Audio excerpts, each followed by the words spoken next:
Say yes to new beginnings. Yes. Say yes to new standards of excellence. Yes. Say yes to engaging reportage with a difference. Yes. Introducing Yes International Magazine.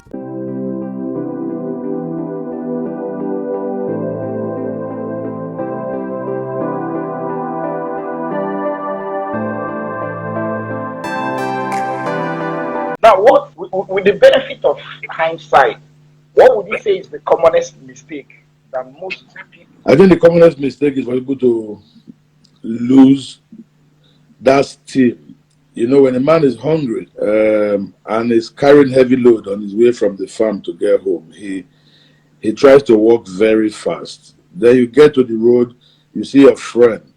He wants to stop by the road to gist with you. But the load is on your head. You keep going. If you're so interested, let him follow you behind and be gisting with you because you are hungry, you have a timeline to get to where food is, and there's load on your head. So your attitude in that journey will be different from you are strolling casually in the evening, coming from one palm wine joint to one in Kwabi joint. That will be different. So most people, once they get a bit of success, they transform from that man with a heavy load on his head on the way from the farm, hungry, rushing to go home, very focused, to somebody who is coming from one bar to another, and then they say, "Oh, where is the maker?" He said, "I make a day for that Ukwewu joint." You go grind there. I seen there, they tell us say one poly joint there somewhere. There are something going there. So you begin to dilly-dally around. So you lose focus. I think that's been the challenge. And for those who are musicians, the same losing of focus is a challenge, but in their own sense, they get complacent. You know, somebody blows, as they say today, you reach a particular point, you are a star. To blow is the easiest part of the business. How do you remain blown? You know, when you put air into a balloon in a party, you hang it. After the party, everybody goes. Some balloons are hanging, some might hang on the ceiling because of gravity. Nobody touches it, but come what may, one day, it will deflate and come down. It's the law of nature, wear and tear. So how do you keep that balloon full of air all the time? So most artists, they miss that aspect of the story and say, "I've arrived."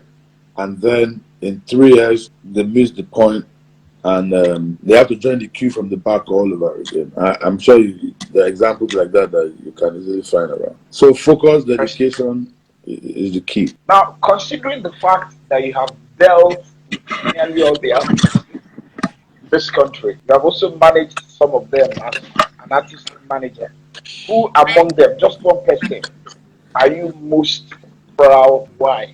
All the artists, all the ones I've worked with. Whether you have worked with them, whether you have managed, just one artist that gives you the greatest joy or that you're most proud of. When I'm working with them. Whether working with them or anything. I mean, okay, let me put it this way. You know, having been an artist manager, having worked as head of administration in PIMA headquarters, and also an event producer, manager, event director, I work with artists on different levels. So it would be nice if you take it bit by bit. If not, so which one of them? Managing, working with, consulting for? Okay, let's start with, of all the artists that you have managed, one. Of all the artists that you have consulted for, one. Of all the artists that you have seen as a person, one. So let's break it down. Of all the artists I've managed, the ones that I've felt the most empathy for will be Felix and Moses. Why?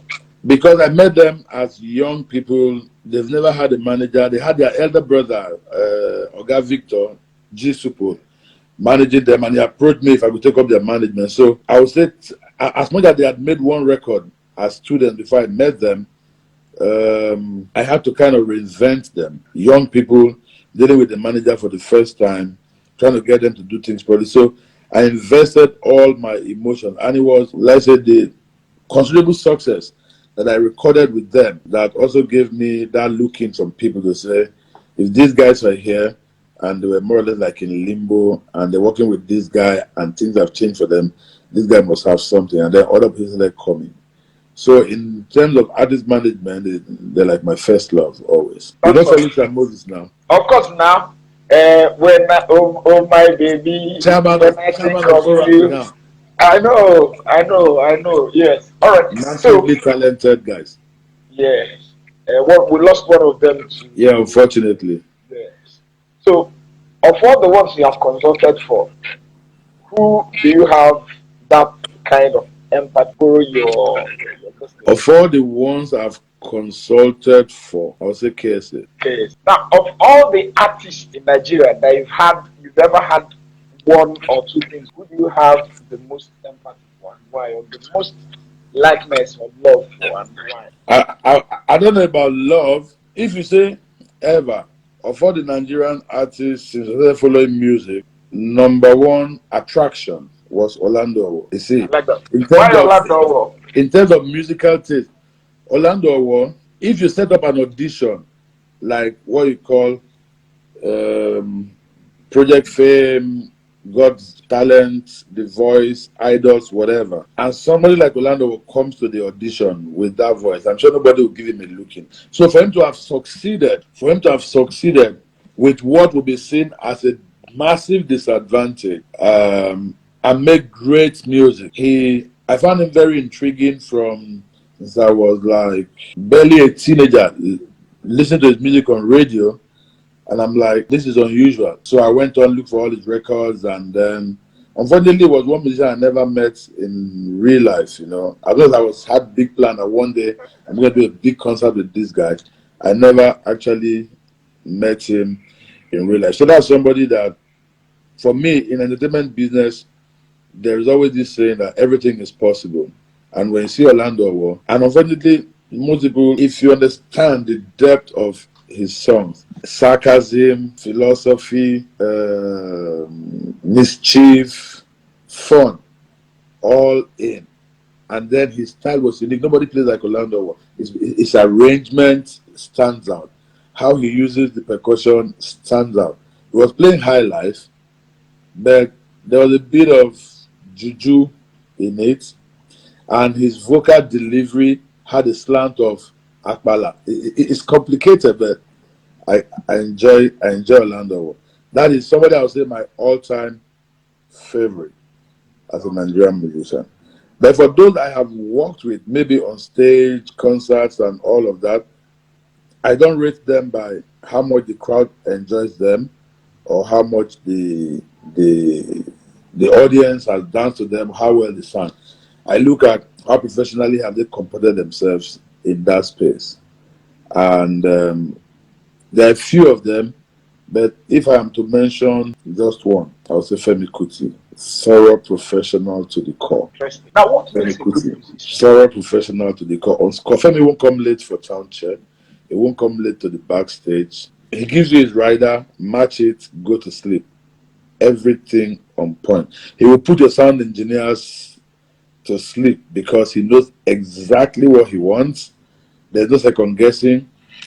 And that's why you see he hardly has a bad show sound wise. A lot of work because they play, there's discipline, his band is musically literate. So I guess again is in the genes because Fela was like that. But I worked on shows that Fela played on, but I wasn't the top man on the spot. If not, I would have said Fela. But Femi is on point.